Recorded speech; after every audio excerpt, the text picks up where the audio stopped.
All right, let's get chat up. Good morning, everybody. Good morning. Make sure chat's up. Let me just do a test here. Boom. All right, we're up. Hope you guys are great. Hope you've had a great weekend so far. What's today? Saturday? God, you know, the last couple days, I felt a little bit of a chill in the air. Like it's fall. Isn't that bizarre? It's the end of July, but yeah, all we really have is August. And then in September, it's definitely going to be chilly.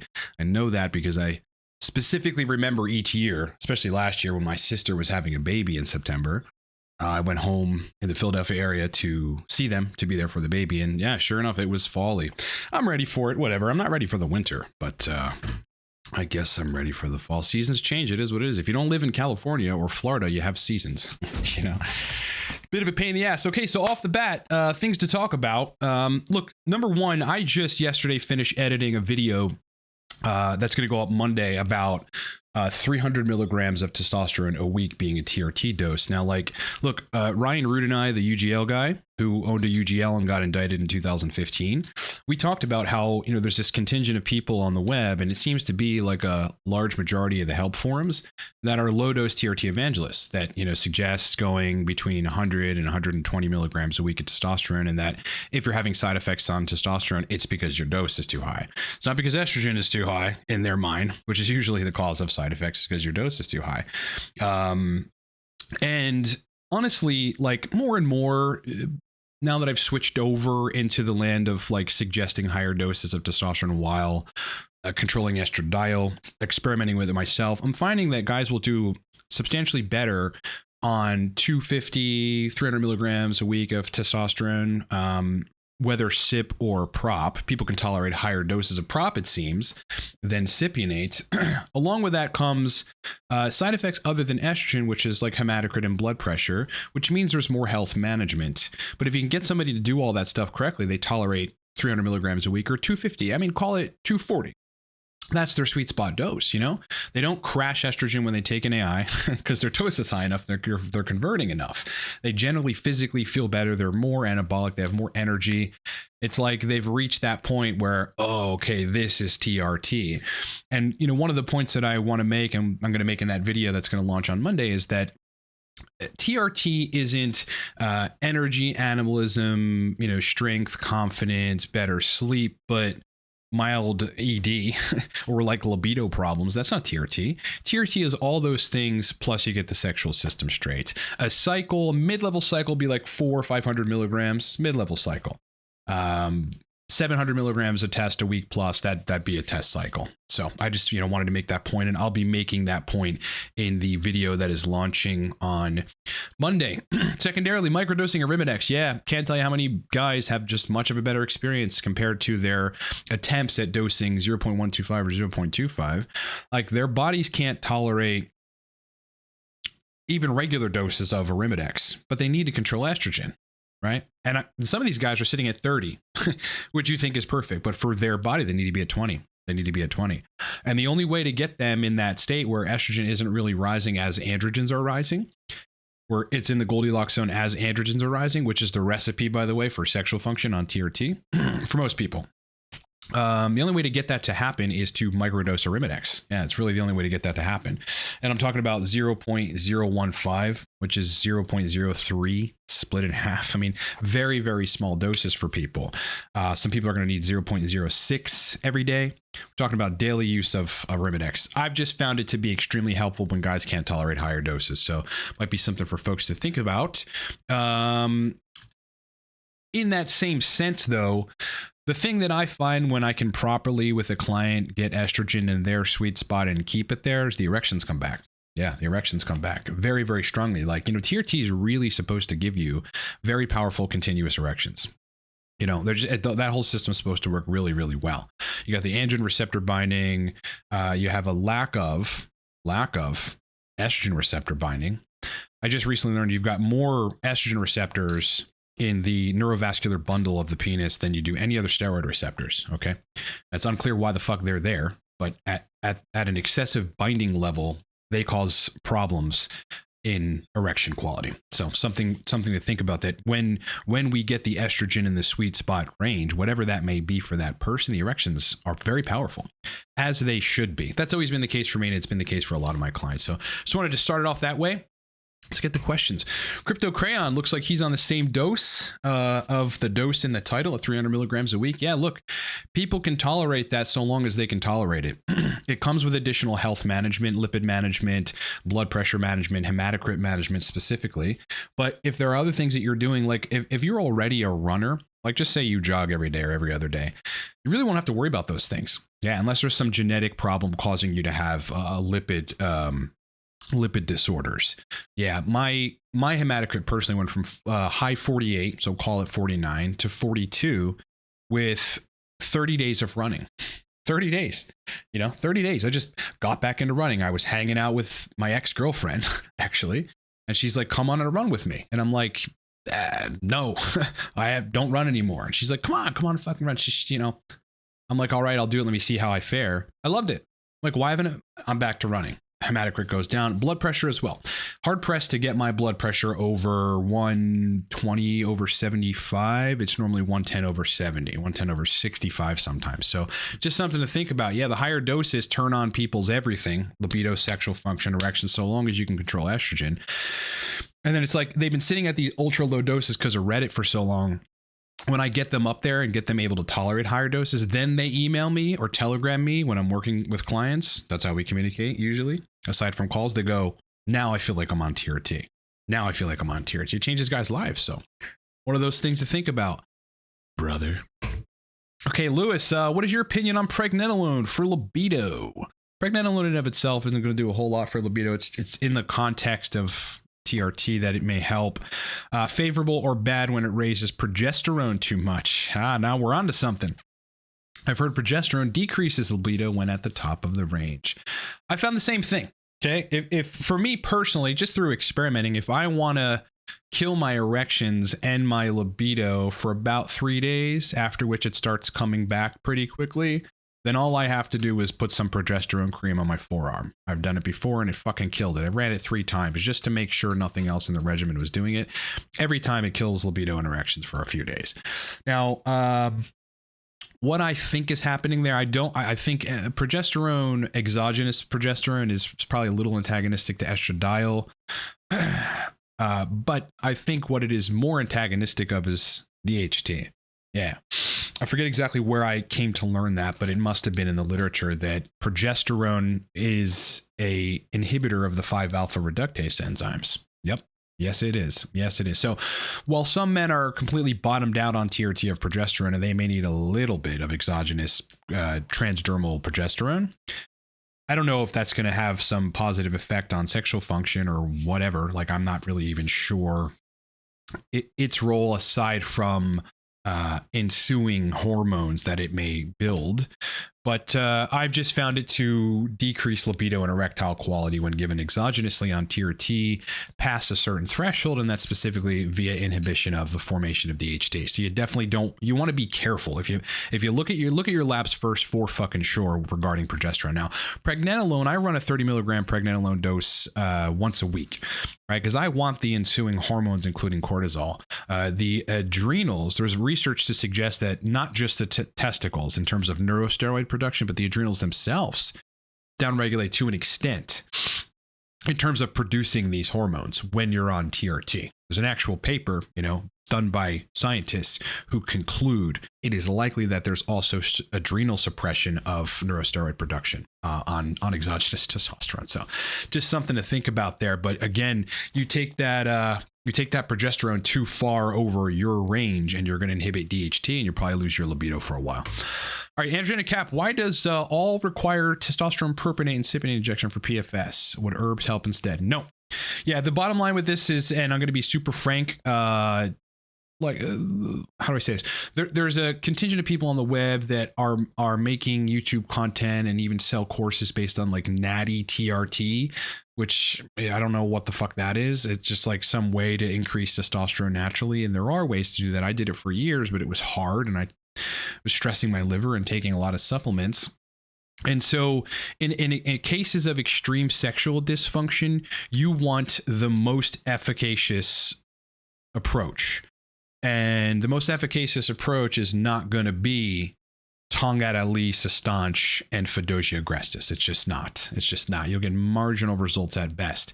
You will need supraphysiologic levels of testosterone, which you will not get on herbs. That's the answer. Okay. So that's the answer there. The herbs are not going to help. If you're one of those people that's like, you know, I just talked to a guy earlier today via emailing back and forth as I was like in the gym.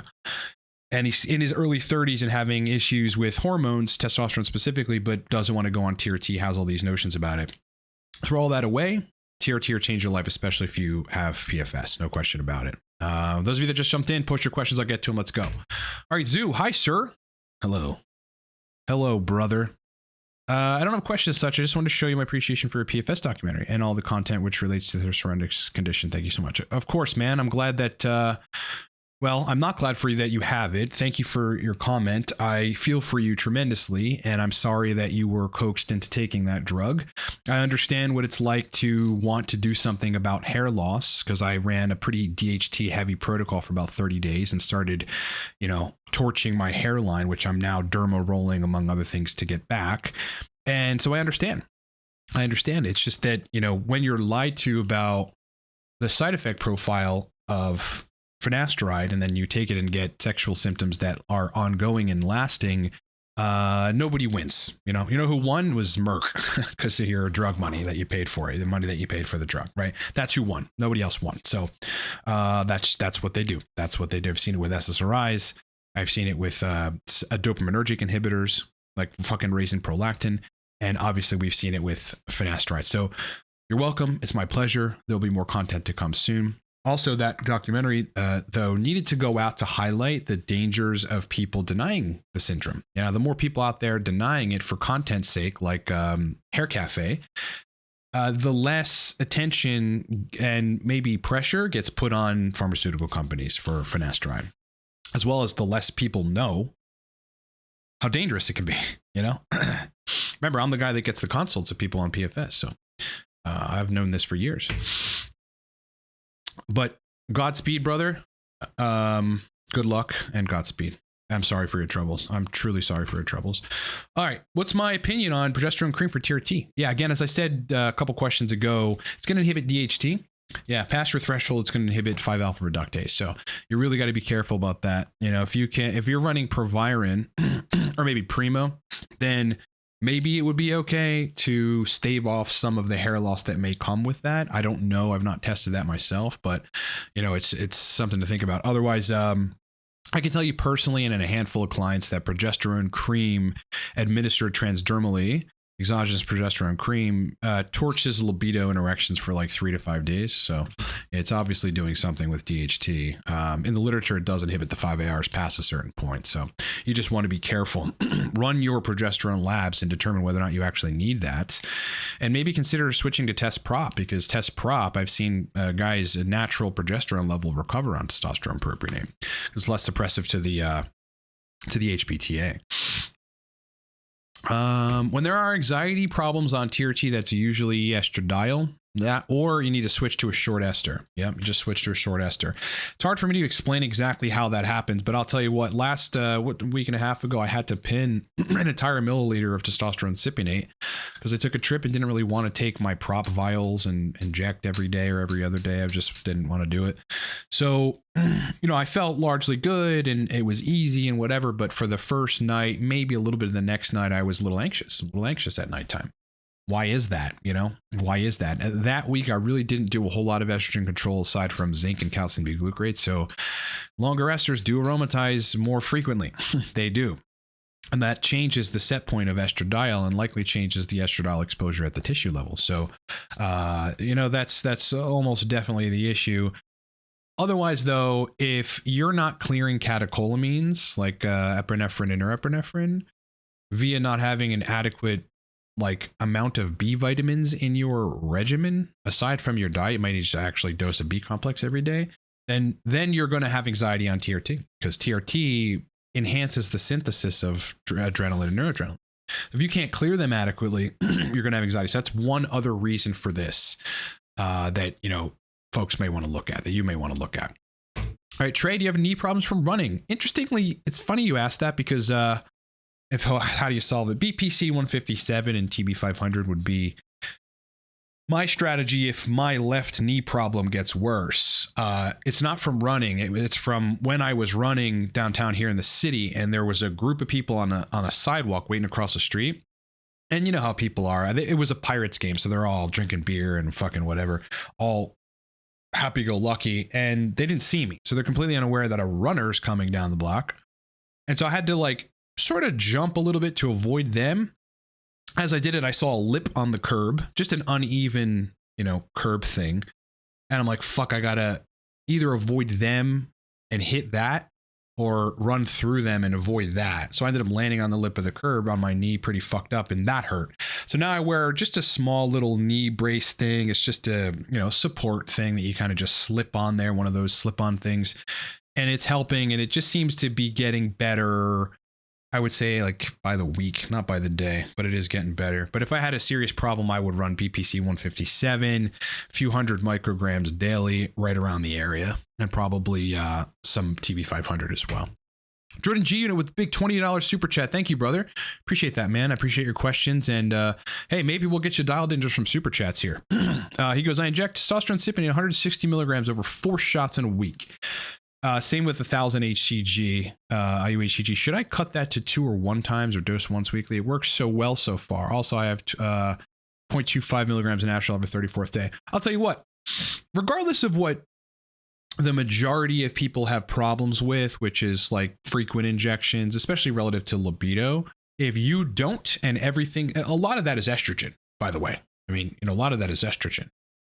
So if you don't, it works well so far. Look, if libido is good, erections are good, you feel good, don't change a thing. Don't change a thing. Yeah, again, the reason that I'm pretty hardcore about telling people, like I'm just adamant that daily microinjections of longer esters may not be good for them, is because the majority of problems, if I just observe these individual inquiries to me about sexual function on long esters, are from people pinning daily. Yeah, people pinning daily. You're getting just constant spillover from the day before. It's not just that day, the previous day's injection is just out.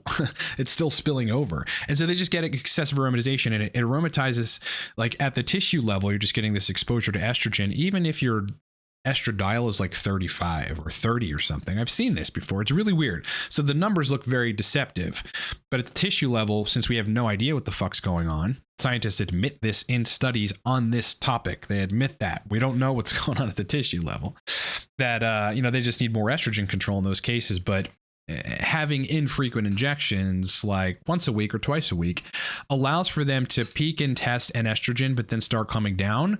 And then by the time their next injection comes around, they're pretty low in estradiol, lower. And then they inject, and then they've got super physiologic levels of testosterone, which then balances things out, and they're in their good ratio, and then the same cycle repeats itself where the estrogen goes back down, then they inject again, right? And things are good for 3 days, or 5 days, whatever the injection frequency is. And so the answer to this is, if you're good where you are, stay there. Even if you're on what I would consider the worst protocol ever, this is not that, but if you were, if everything's working, that protocol's working for you. And all of what I've seen kind of goes out the window in your individual case. Yeah. But the most critical element of why you're doing okay on this is you're managing estrogen. That's it. 0.25 every 3rd or 4th day is pretty good. If that's working for you, I understand that that's or how that's working for you, and you should keep it. You should definitely keep it there. All right, DJ Millen, thank you for the super chat, Jordan. DJ Millen, hey Ron, I got some sodium chloride this week. I've been running 4 or 5 times a week. Should I be taking it daily or just on the days I run? For me, what I found is that before a run, 1.5 grams, it changes. It changes, and it's hard for me to figure out why. I'd like to just do the same thing every day, but that's not how the body works. So 1.5 grams before a run of sodium chloride tablets. I have these tablets which look like you can just swallow them, but I chew them. And it's just very salty and very good. And I just swig it down with water, and then I'm good to go. Yeah, that's how I do it. So you're gonna have to find your dose of that to figure out what works. But, you know, how I figured my dose out is I wasn't taking it. I was running in the heat, and then I eventually bunked, you know, the word bunk, which is when you hit a complete wall in the middle of a run. I finished the run, but it was painstaking. I fucking got back to my car and I was like, dude, I feel fucking terrible. It took me a couple hours to recover after the run, after a meal. The next day I loaded up on probably a gram or something of sodium just before the run, and I felt a lot better, but not perfect. Day after that, or next time, I ran 1.5 grams, and that was my sweet spot. 1.5 grams, and then usually after the run, maybe another 400 or 500 milligrams. So I'm putting down between 1.5 grams and 2 grams of sodium, in a sitting in a run, and that's where I feel fucking optimal. You know, it just, all the ideas of how much sodium you should take or you shouldn't go above a certain range, it's going to mess with your blood pressure. All that goes out the window when you're expending energy and expending salt. Yep. I mean, talk to any athlete, talk to any runner that does long runs, not the runs we run, but, you know, like 10 to 20 mile runs every other day. So, you know, crazy shit. Then they run 50-mile marathons. Those guys will tell you they load up on electrolytes, specifically sodium. So I'm at 1.5 grams, 2 grams. Very necessary. Autocorrect for super chat is awful. Was there something that you wasn't quite right? Looking at your super chat here. Works so well so far. Also take 34th day thoughts. I think that's fine. It looks fine, but yeah, autocorrect generally is fine. Dude, I see it. I just, you know, you're trying to say to someone, I had a good time. Say you went on a date, I had a good time, and it keeps autocorrecting it to food. Yeah. I had a food time. Yeah, send. I had a food time. Now fucking Rebecca thinks I had a food time. Great. Awesome. I had a food time. Contel, what are the best and safest ways to reduce gyno? I heard vitamin E drops on the nipples do the trick. I don't know. Yeah, you'd probably be looking at estrogen receptor blockers, SERMs, specifically tamoxifen. Those are the kind of compounds that people typically take in those cases. Interestingly, I've seen people running Arimidex and it not really doing anything for the gyno or making the gyno slightly worse. I mean, there are people out there that stopped taking Arimidex and raised their testosterone dose, and then their gyno got better, right? Because testosterone somewhat antagonistic effects, maybe at the breast tissue regarding estradiol and stimulating, you know, those tissues. I'll tell you what, prolactin does not play a role, you know, some significant role in that. Yeah, that's a myth, and I think who perpetuated that is Andrew Huberman. Yeah. He says a lot of things that are pretty accurate, but he also says things that aren't accurate. And I would only know, or someone would only know that that's inaccurate via working with people that have high levels of prolactin for years and they don't have gyno or a touch of gyno. Wow. That's me. I've been working with people with prolactin problems over the years. None of them have ever had gyno. So it's not prolactin, it's estrogen. Definitely. It's always been estrogen. You know, any new idea that goes counter to what we've already fucking known, you know, you usually got to throw it out. You know, you'll have a vocal minority of people that are like crusaders for this new idea. And I understand that, but largely it's bullshit. But other than that, I don't know. I've not dealt with it myself and not dealt with it in clients. Arca, should I try clomiphene and Proviron before trying TRT? With average T, that's a good question. You know, I mean, it's a hard one. I don't know if Proviron would necessarily be useful. If you want to try clomiphene, I would just run clomiphene at that point. And Proviron will help some of that extra estrogen that will be there, but won't be bound to receptors. But yeah, I mean, it's a hard one. I don't even know what that would do ultimately, like prevent a little bit of the aromatization. But if that aromatization isn't contributing to estrogen binding at the receptor, it's really not a huge issue. I don't know. It's hard. I don't have a whole lot of clients that I've put on clomiphene, you know, a couple PCTs and that's fucking it. Because I don't think it's a good drug to take. I don't think it's a particularly safe drug to take. You're not going to die, but you run a risk of clots, among other things, and some ocular disturbances that may not go away after you stop. So, you know, with average testosterone at 28 and you don't want to go on TRT, I would just go on HCG monotherapy. Yeah, 2000 IU a week or so. And then if you want to run Proviron just because you want to get some more DHT and a little bit of inhibition of estradiol, that would be a good idea. No, I haven't reached out to that guy. I don't know that I looked at what he did. I think you sent me a link or something, and I may have checked it out. But I've got a list of podcasts, including Vigorous Steve, coming up that I have to do. So I've got to get through all those people. And then if I'm out of potential options, I'll check this guy out. All right, Jammer, I thought I felt Kisspeptin working well in the beginning. Now I'm not sure. Is it still working for you? I don't take it every day. I had to go back to HCG just because testicular atrophy was present. Like I would have to dose pretty high doses of Kisspeptin in more of a pulsatile manner. You know, I was dosing 170 micrograms twice a day, which was working. But again, there was a little bit of a sensation loss. Load size was fine, but testicular size, I care about those cosmetic things. I actually do.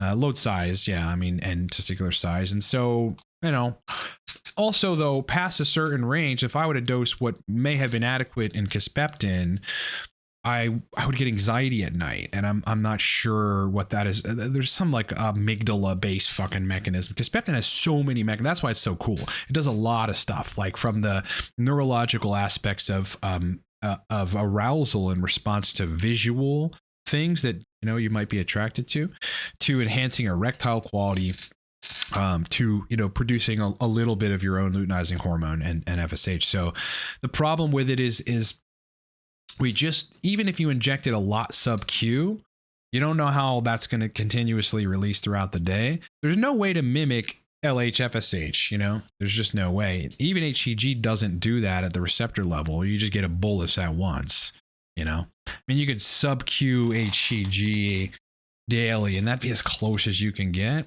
Yeah.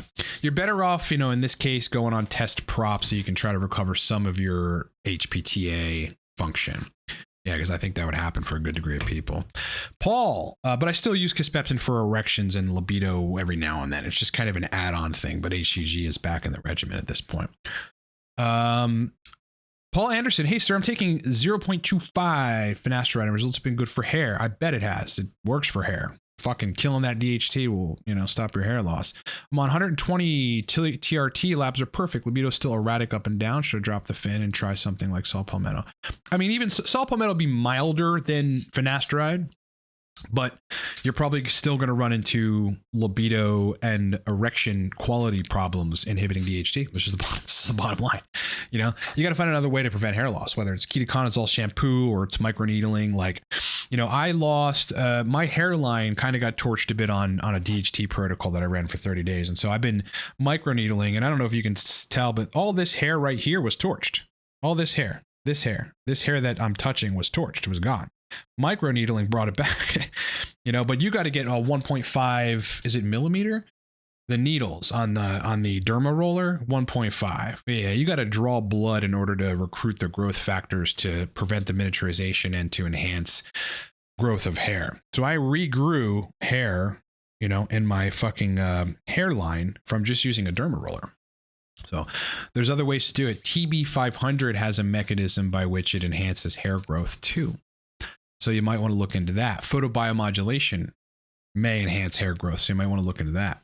I'll tell you what, I have an endless amount of people that have come to me over 6 years or so with PFS, with sexual symptoms that are hard to resolve and neurological symptoms that are hard to resolve after taking Finasteride. So tread lightly, my friend. Andrew DeCap says, do I think steroids would ever be legal for PFS with Trump? How does one get a hold of them today? Well, you're asking me to talk about sources here. We can't do that. If you book coaching with me, we can kind of get you squared away regarding that. But I don't think so. I don't know that Trump is focused on that, unless it's brought to his attention, you know what I mean, by the VA, by vets or something, because he really does care about vets, then, maybe he would consider, I really don't know, but I don't think it's on the forefront over there.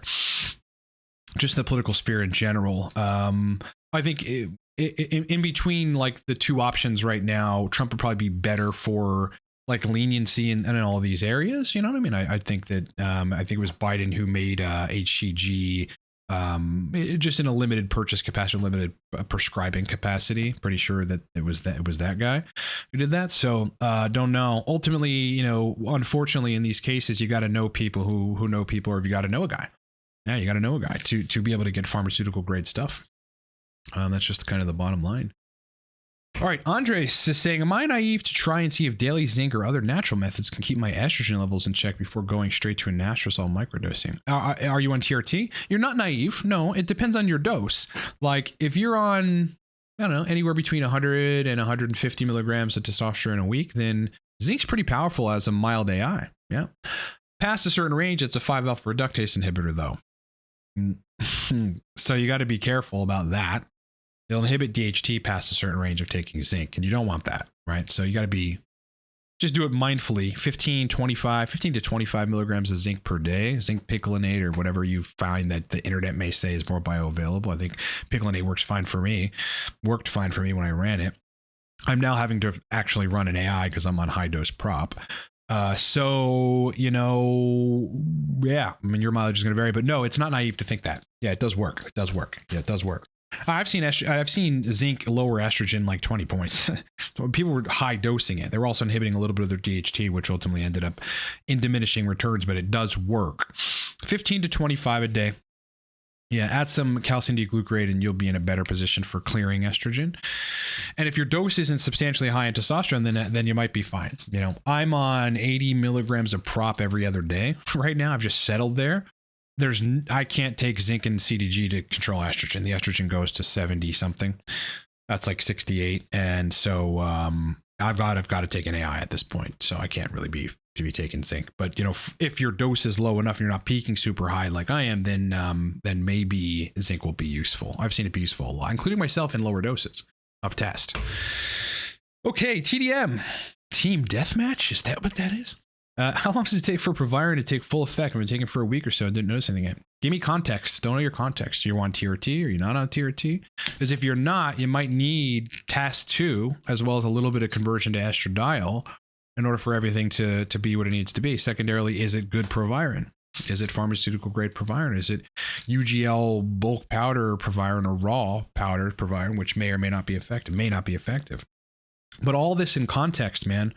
You know, what is the context? You know, if you're not on testosterone, Proviron in and of itself may just squash the estrogen a little too much for you to even have mental libido. Because that's what happens if it gets too low. By too low, I mean below 15. You know, as in various experiments, took my estradiol down around 15. My libido was high as fuck. So were my erections. Crazy. But I didn't feel good. I had joint pain and among other things. So not particularly sustainable, but yeah, I mean, in the right context, Proviron starts being effective in about a week or so. You might notice slightly earlier than that. Like when I started Proviron last time, I noticed better erections in a couple days. Yeah, a better libido in a couple days, and then it just went, whoosh, and so did my hair. It just went, whoosh, everything just upregulated about week 1.5, week 2. Don't know. I wouldn't suggest it, and I don't know what it would be doing other than potentially upregulating androgen receptors, which is not what you need to do. You can do that with DHT as well as testosterone. All right, Jordan Gino, if I want to switch my 0.25 dose of Arimidex every third or fourth day to a micro daily dose, what would that be? You're running that basically twice a week. Yeah, you'd probably have to run the equivalent of between 0.3 and 0.4, 0.3 to 0.4 milligrams over the course of a 7-day period. So, you know, divide, I would say just to be safe, divide, you know, 0.45 by 2 or by 7. Yeah. And then find that dose, whatever that ends up being. If it's, what is that, 0.006? What is that? 0.45 divided by 2. Yeah, you'd be taking 0.225 every day. No. Wrong. That's wrong. You would be taking 0.06. Yeah, just as I suspected. You'd be taking 0.06 every day, which is actually a good microdose. Again, though, brother, if everything's good, don't change a thing. Don't change a thing. See, this is okay. So, I thank you for the comment. This is the problem though with people that have PFS and PSSD. There is no cure that will apply to everybody. You guys have been brainwashed by other people in your forums that keep going. Have you tried Mucuna? Have you tried inositol? No singular compound is going to work, which means no cure is going to work for everybody. just like TRT doses, estrogen control, DHEA or not DHEA, HCG, not HCG doses in those compounds are different between people. There is no cure for these things. There's working on hormones to find your sweet spot, and then working on neurotransmitters if they need to be worked on as well. That's why, you know, there's no singular thing. If you want to help yourself in this situation, get it out of your mind that you're going to take some pill and it's going to fix it, or you're going to inject something and it's going to fix it. You got to be on a protocol of many things, and that protocol has to be dialed in. The protocol itself may not help dialing it in because hormones change. You go from, call it 37 picograms per milliliter of estradiol to 23, and you just had a drastic change in erection quality and libido from just modulating one hormone. So it's a bunch of different things, man. The singular compound approach is what keeps people in these forums sick for years. What do you recommend before acne? For acne before starting a cycle?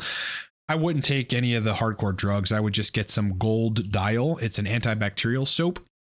Dial is a brand of soap, and you got to get the gold type, which is the heavily antibacterial soap. And take a loofah and just get Dial all over it, Dial Gold all over it, and then scrub the areas. It does very well for me. I cleared most of the acne that I had on TRT until I had to Kisspeptin last week or whenever that was, and then I actually started getting like a couple, you know, pimples popping up on my arm. I don't know if you can see that, but that's actually fucking acne that popped up on my arm and a little bit on my back shoulder here. But that'll, you know, go away because I'm not continuing to Kisspeptin. I just had to do that for a trip. So yeah, Dial Gold, scrub it on, leave it on for about 3-4 minutes. If you do that twice a day, you're going to be in a better position for acne. Yeah, definitely. You might still have a little bit, but it's not going to be substantial and you're get rid of a lot of it. All right, Nosy Blacklight says about to start Proviron alongside 200 milligrams TRT to fix PFS libido starting at 25 daily. How long should I wait to see before upping to 50? Don't up it to 50, you know, don't up it to 50, run 25 indefinitely and give it time, you know, give it a month and see how you fare. But also you should be running labs on estradiol because that 25 of Proviron might not take your estrogen in the range you need it in. You have to find that range. That's one of the most important things for TRT as well as people with PFS. Because, you know, if you blocked 5-alpha reductase for a long time, you upregulated the conversion of test to estradiol. That's just what happens. That's the pathway that gets siphoned to. And so especially if the 5-ARs are still downed, well, then you're still siphoning a disproportionate amount of your testosterone in terms of metabolites into estradiol, which you don't want. So you need to understand what estrogen is. Now, at 200 milligrams a week, you know, I assume a long ester and 25 milligrams Proviron daily, that might get you into your sweet spot of estradiol, but it might not. So on top of that, you might need a microdose in AI every day, 0.03 or 0.06. I have addressed this above. There is no cure. You got to approach the hormone, the neuroendocrine facets of this disease individually, and you must know that. Otherwise, you'll stay sick forever. Yes, 1.5 millimeter depth with microneedle of minoxidil. Absolutely. Yeah, I don't use minoxidil. I don't use any DHT inhibitors. Never will. I'll go completely bald before I do that. I want my dick to work. Bottom line, brother. But yeah, I have been since I torched a bit of my hairline from a DHT protocol. I've been microneedling 1.5 millimeters until I bleed. Don't care. There's actually still some red here from yesterday, but all this hair right here, this stuff that I'm touching, that was torched. It's fucking growing back. It's actually growing back. It works. It hurts, but it works. I think you unintentionally skipped my question. Super chat it then. All right, Crypto Crayon. I'd approach Trump about reversing FDI on peptides. Yeah, that would be wonderful. Yeah, I mean, that might be something that if Trump was approached with this, that, you know, he might do. I mean, the guy's a reasonable fucking guy, and if people need it, who knows? Who knows? Word is, though, is that Trump takes a little bit of Finasteride to keep his hair that he just needs. I think the dude would look great if he grew a beard and went bald. I honestly think he'd look fucking great. But I don't know, man. First step, get that motherfucker in there. Andrew Cap, thanks for the info on PFS in general. You give more information than many doctors have seen. Absolutely. Thank you. You're welcome. Yeah, those guys, I mean, look, doctors, it's not their job to think about PFS, you know, they go on the literature, which says it's not a huge problem. And, you know, it is a problem, but it's not a significant problem, which in real life it is much more than is reported. So they don't even have the time to go into it. You know, they make it possible for people like me and others that work on this to even do it, because it's a gap in the market. You know, I'll be frank with you. That's why I got into it. Like, it was people coming to me and it was a good opportunity. I'm like, well, I have to figure this out. They make that possible.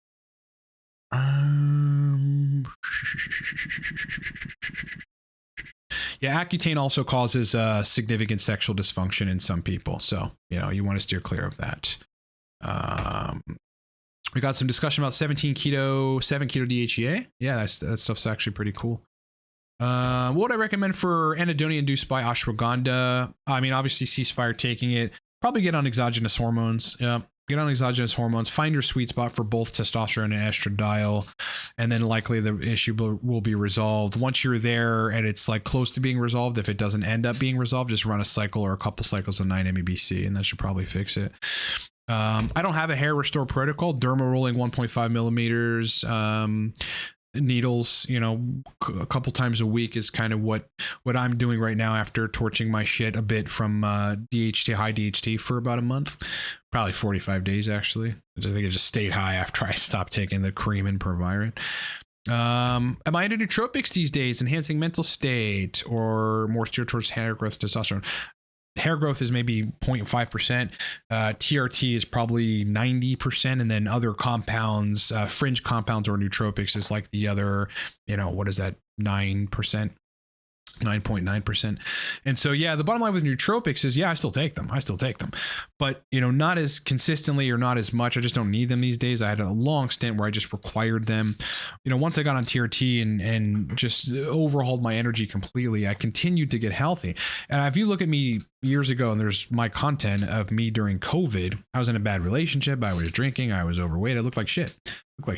I wasn't as healthy. Now, like being healthy and also being on TRT and running some nootropics when I need them, I just need a lot less of them. But at the same time, you know, it had gotten to the point where, you know, I'm talking about androgens and testosterone and hormone therapy, where then I would, you know, post a video about paracetam or something and it gets substantially less views, you know.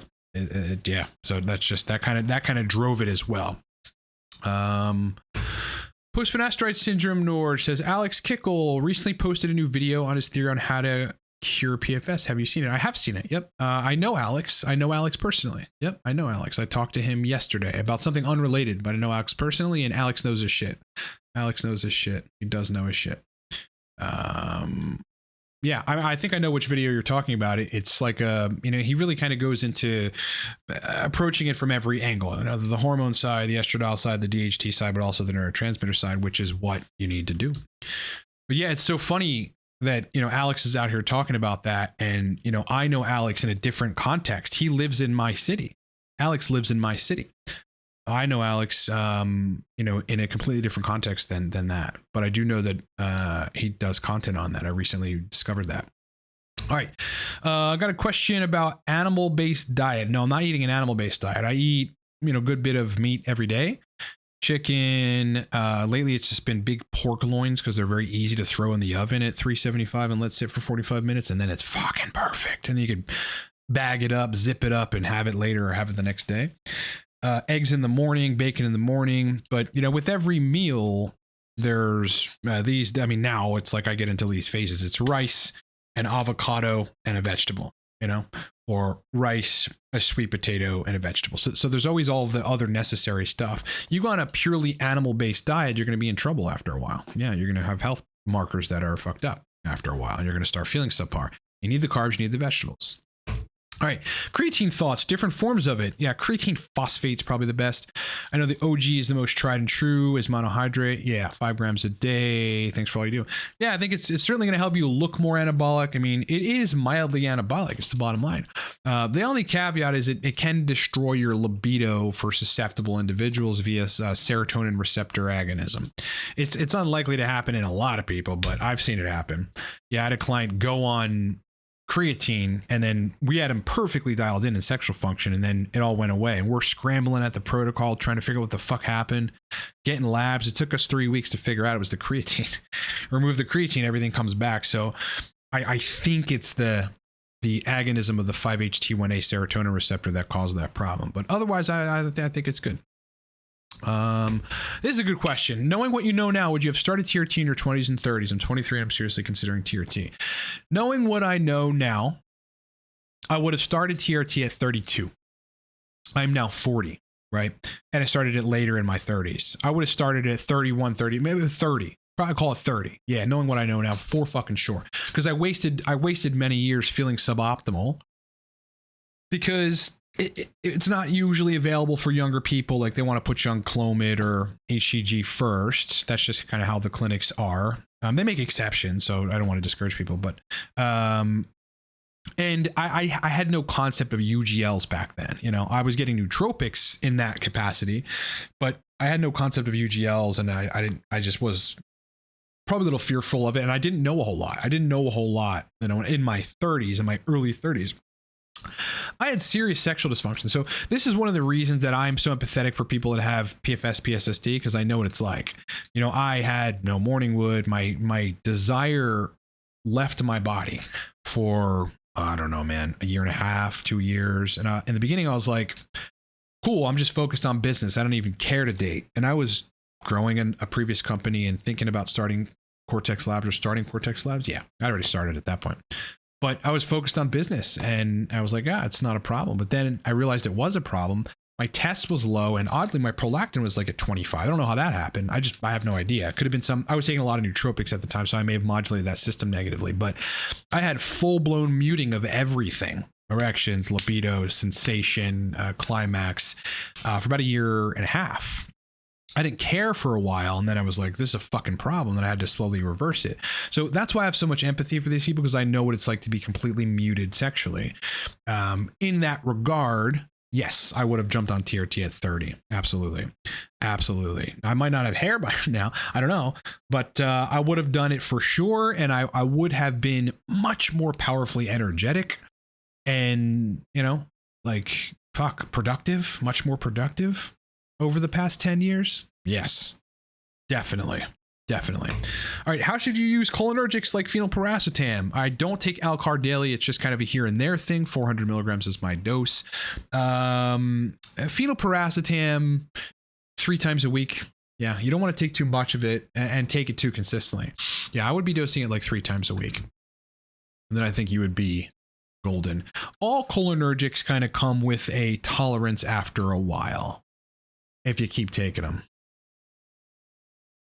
Yeah. To the point where you might not even respond to them. And then you might not be able to get yourself to respond again.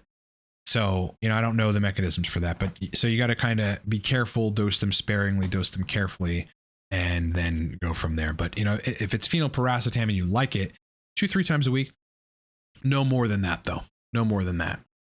All right. Hey, Ryan, Sip G. What is your approach if clients of yours only have access to UGL? Can you help buy pharma grade from one of your clients and sources? If yes, yes. The answer is whatever it is that we determine you need, I'll make sure you have. Yeah. Make sure you have. If you think about booking me, man, I've got 2 slots left. So book my brother. We'll get on a call as soon as this week. Email me first though with your situation, ryan@livecortex.com if you would. So I can just kind of see what I'm getting into, and then we'll make it happen, brother. But yeah, we'll get you anything you need. All right, my Fang vids. What's your thoughts on alcohol? When I got introduced a month ago, I still drank on the weekends. Now I have it for 3 weeks and noticing the benefits. Absolutely. My thoughts are pretty much the same. I've had several relationships destroyed by alcohol, so I'll always not like alcohol for the rest of my life. Yep. My relationship with my mother, my relationship with my father who died from it. Multiple organ failure when I was 15 years old. Yeah. I don't fucking like booze, man. Also, though, my ex-girlfriend, who I loved very much. I loved her with every fucking thing I have. And our relationship was completely destroyed because of her alcoholism. Yep. Completely destroyed. So I fucking hate it. I hate it. And I don't like how I feel drinking either. You know, I may feel okay for the 4 hours or 5 hours, but then I want more like everybody does. And then the next day for 48 hours, I'm not myself. So I just got to the point in like my late 30s where it was a trade-off I wasn't willing to make. You know what I mean? I wasn't willing to make that trade-off anymore. And so I haven't drank in 2 years. I had a sip of my date's margarita like a couple months ago on a date. And a sip of wine too, like a separate time. Then I was like, I don't even care. I don't care. I would rather order a coffee at 8 p.m. and then be up till 1 a.m. because I'm caffeinated. I'll just do some research, man. I'm cool. I'll sleep till 7. That's enough time sleep for me. Wake up and get my ass to the gym. I just think that, there's so much about alcohol that inhibits good productivity, as well as stable mood. Yeah, a stable mood. If you want a good stable mood consistently and no anxiety, don't drink alcohol, bro. If you want anxiety, drink alcohol. Otherwise, it's really difficult to control calories when you drink beer. Because not only, the beer, the booze in general, but the beer, wine, whatever calorically dense, even liquor is calorically dense, but then it changes your blood sugar in an erratic way. So you want to eat more food. And you just go over your fucking calories. So if I want good brain function, stable mood, less aromatization, and great body composition, I can't be fucking with booze. So yeah. In addition to destroyed relationships and all those things, I don't like it. That's my opinion on it. That's my opinion. I would first smoke pot before I would ever drink again. And I don't smoke pot. I used to. Back in the day, and then before the military, but yeah. Merrick charges $600 for 10 KIU. That's not right. I don't think that's right. I get it when I get it from Defy for that's like 250, 260 for 10,000 IU vial. But I'm getting just pharmaceutical grade HCG overseas from a source for a lot cheaper. It is what it is. James is saying I should try Tren. 100 milligrams a week on top of deck. I'm working 9 hours a week wanting more. Yeah, I don't think so, brother, but good on you. Good for you, bro. All right, fit fast. Firstly, thank you for your great input you put out there. Would you run HCG? You're welcome. With prop on tier T. Yeah, sure. And if so, would you say the best starting dose for prop and HCG would be? You're gonna have to play around with that. 20 milligrams a day would be a good starting dose to see where estrogen goes. Here's the thing though, and then HCG, I don't know, 100 to 200 IU every other day with estrogen control. You got to find with prop both where the estrogen ends up going. If you want to run it without an AI, you're going to have to dose, I don't know, between 10 and 20 milligrams, and you probably get away with that. Maybe 30 milligrams a day. You might be able to get away with that. You push it over that, you're definitely going to need estrogen control. But you have to keep in mind that like the higher you go on testosterone, you might just get like really good symptomatic relief needing really high levels. So you need to manage estrogen. As an example, if I run 40 milligrams of prop every other day, my estrogen stays in a reasonable range and everything functions pretty good. But if I run 80 milligrams every other day of prop, which is what I'm running right now, and I manage the estrogen, everything's so much better. So much better. So just the additional testosterone peak is making my erections harder, my libido stronger. Like TMI details, like loads of pre-cum, which is really fucking weird. Like HCG or not, it doesn't even really have much to do with it. It's that higher prop with managed estrogen does that. So yeah, it's all going to depend. Start at 20 a day or 40 every other day. See where you need to be, but you may notice that you will feel better and do better in all these areas on higher tests. Ultimately, yeah, I'm on 280 a week, and that's TRT for me though. That's I'm not anabolic. I'm as anabolic as I've been on like between 150 and 200 milligrams a sip a week. That's about as anabolic as I am. If I wanted to run a steroid cycle, I'd take the fucking Anavar that I have. I'm not trying to run it. I'm not trying to, 280 is TRT for me. It's just TRT. That's what I would suggest. Is fertility something to worry about before starting TRT? No, just run HCG and you'll be fertile. But run it, if you're worried about it or concerned about it, run it the whole time. Run it as you start. Don't go on TRT without HCG. Yeah. Studies that small doses of tren may actually be healthier than tren, than large doses of tren, because it's of a SARM-like activity. I haven't studied it enough other than some of the progestogenic stuff to know, or than tests. Got it. Not saying that's crazy, but I'd have to look into it. I haven't studied. Yeah, brother. Is what it is, man. Alcohol hijacks people, hijacks their brains. That's the bottom line, you know, both with my mother and my father, as well as my ex-girlfriend, and to an extent, you know, another family member. Yeah, it takes them away from you. Takes them away from you, man. Fuck, I don't want to talk about it. Ryan Parsons, appreciate you asking my question last week, answering my question last week. I was in Marine Corps. I wish I started TRT earlier because my endocrine system was shot at 23. Interesting. Yeah, that's what the military would do to your ass, man. Nah, I don't think the military caused my endocrine issues when I was 30. I don't know. Things seemed to be fine then. Things were fine in the Army. Yeah, I remember banging fucking support chicks, bringing it back to my barracks room, the support girls. But yeah, brother, you're welcome. Thanks for the super chat, though, man. Really appreciate that. All right. Yeah. Oh, absolutely. Regarding TRT, I would have gotten on at 30. No question about it. No question about it. Ryan Parsons says alcohol is absolutely the worst. My dad is recovering alcoholic, and I was exposed to a lot of that shit as a kid. Due to that crap. Absolutely. It's terrible. Again, it hijacks people's fucking brains. You know, hopefully your dad is in the rooms. You know, I had to go in the rooms as a person, you know, effectively abused by people that, you know, drank alcohol. I had to go to Al-Anon to be around people that were like me, you know, in the context of relationships that were dismantled from alcohol, and how they deal with them, and how they deal with, like, you know, what might be previous trauma or whatever, previous like triggers and shit, you know. I honestly gotta say it was really helpful, really fucking helpful. But yeah, alcohol is fucked. It's fucked. It's fucked. I think any substance just changes a person.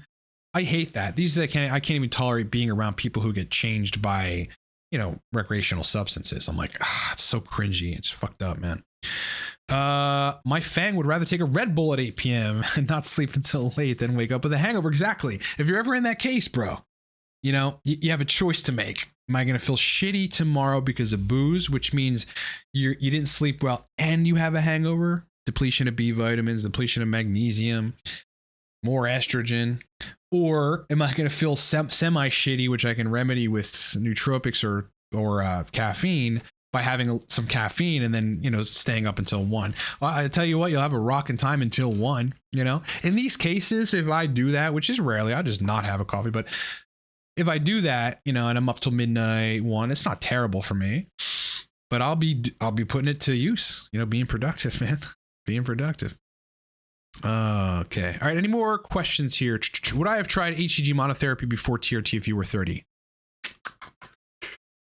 Knowing what I know now, no, because I can control my testosterone levels, the effects, estradiol to a T for where I want it. And it, you know, with HCG, there's like somewhat of a bottleneck in how much testosterone you can produce. It's somewhat regulated by the testicles, whereas with exogenous testosterone, it's regulated by how much you inject. You know, you're not going to like make less somehow. You know, you're controlling the amount of testosterone that you have in your blood, which is useful. Yeah, very useful. All right, Vibez, do you find that high E2 slows down your digestion? This is a good question. I took a shot of HCG and it felt like pure estrogen to me. My digestion has been sluggish ever since. Yeah, I've historically had somewhat digestive issues that I've gotten a hold of over the years. They started when I went keto for 6 months in 2009. Which was one of the worst mistakes of my life. I had to fucking rebuild my gut bacteria after that, among other things. That's actually what was part of how I ended up with very low testosterone in my 30s, early 30s. But yes, it does seem to slow digestion down. Yeah, it does. High estradiol. I'm sure you can find the literature what the link is there. Unfortunately, for people that have reflux, though, or digestive issues, Arimidex taken at night, so you want to take that in the morning, can also cause digestive issues. So you might be in a little bit of a lose-lose there. Alcohol's never worth it. I don't even get hungover. I just feel like trash all day. Yeah, totally. Totally. That's the thing. I recognize that it took me 72 hours, 72 hours in my mid 30s to feel normal again after drinking. If it was like more than a drink, more than a glass of something or a glass of beer or whatever. Yeah. 72 fucking hours. That's crazy. I mean, that you've just diminished your ability to be productive for 3 days. How's that worth it? That's when it's an addiction. When you can justify doing that. It's not worth it. It's not worth it, man. It's not worth it. Yeah. See, Ryan has an anecdote about this. He was a door bouncer working at bars. People change personalities depending on what they fucking put into their body. That's absolutely what it is. Absolutely what it is. And it's the cringiest thing. It's just the cringiest thing when people get like that. When I see, oh God, bars, like there's many strips here in Pittsburgh where there's just a lot of bars, and it's like it reminds me of crack houses because people are going to one condensed area with other people to do drugs. So I cringe at that. But then like if I'm ever in one, just on a date or whatever, we just happen to be in a bar, bro, it's so cringy because everybody there is this fake confident version of themselves that they're not when they're sober. That when they're sober, if you looked them in their eyes, they'd look away. You know what I mean? Because they're just not that guy. But they are fakely when they're drinking. It's so bad. What's worse, alcohol or Kratom? I think they're both bad in their own ways. Yeah, I think they're both terrible. So I won't give you an answer there. They're both fucking terrible. For everything, sexual function, your mood, your state. I can't say because they also do different things. I mean, Kratom taken consistently is going to elevate prolactin, and that's going to cause inhibition of testosterone. Whereas alcohol, you'll destroy your relationships. You'll be an arrogant fuckhead. You're going to feel like shit, and probably your dick won't work either if you drink too much. Yeah. All right, boys, I'm going to end the stream. Great questions so far. I hope you guys enjoy the rest of your weekend. Content coming Monday. Monday morning is going to launch Monday afternoon sometime about high dose testosterone. I've got very, very good proven reasons why people might need 250 milligrams a week or 300 milligrams a week of test. Yeah. And then how to tolerate that because health management changes. So please look forward to that video. Make sure you have notifications on. Those of you that are here that may have asked about coaching, I've got 2 slots open in the big packages. When they book, I can't take anymore. I've got I'll take your booking and then we've got to slot it for 3 months out or 6 months out. But right now you can book and we'll have our first call Monday. But there's only 2 slots. So please pay attention to that. Great job, Trey. Great fucking job. Yeah, man. I mean, life's just going to be better if you don't drink. It's just going to be a lot better. All right, guys. Have a great rest of your weekend. Have a great Saturday. Stay Saturday. Cool. I'll see you guys on Monday. Content coming soon. All right. Later.